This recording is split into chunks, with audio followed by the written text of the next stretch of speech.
Père, Seigneur du ciel et de la terre, je proclame ta louange.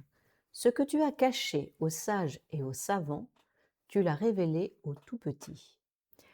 Cette prière de Jésus n'est pas un éloge de l'ignorance, c'est la révélation d'un chemin. Dieu se donne à connaître par une voie qui déjoue nos hiérarchies habituelles, celles du savoir, de l'âge, de l'expérience, du rang. Et c'est exactement ce que saint Benoît organise très concrètement au chapitre 3 de sa règle, lorsqu'il s'agit de délibérer sur les affaires importantes de la communauté. Il écrit que l'abbé doit convoquer tout le monde et il ajoute cette précision qui ne cesse de m'émerveiller. Le Seigneur révèle souvent ce qui est le meilleur aux plus jeunes.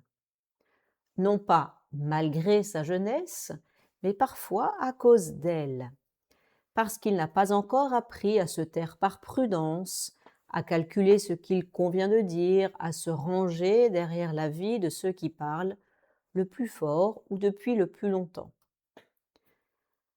Benoît ne dit pas que le jeune a toujours raison, il dit que personne n'a le monopole de la lumière et que l'esprit ne respecte pas notre ordre de préséance. C'est là, je crois, le cœur battant de ce que l'on appelle aujourd'hui la dynamique synodale. Non pas une technique de gouvernance participative, mais une conviction théologique. Si je n'écoute que les sages et les savants, y compris ceux qui sont sages et savants en moi-même, mes propres certitudes bien rodées, je risque de fermer la porte par laquelle Dieu avait justement choisi de passer. Alors, cette semaine, essayons cela tout simplement, nous rendre disponibles à l'émerveillement devant ce qu'un frère, une sœur nous dit de Dieu, même si elle est jeune dans la foi, même si elle parle peu d'habitude, même si cela ne vient pas d'où nous l'attendions. Recevoir sa parole non comme une concession qu'on lui fait, mais comme une surprise de l'esprit qui nous est faite.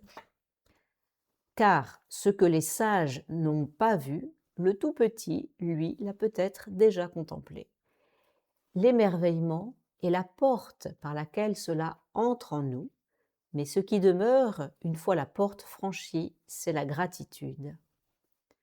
Père, Seigneur du ciel et de la terre, je proclame ta louange. Bonne semaine.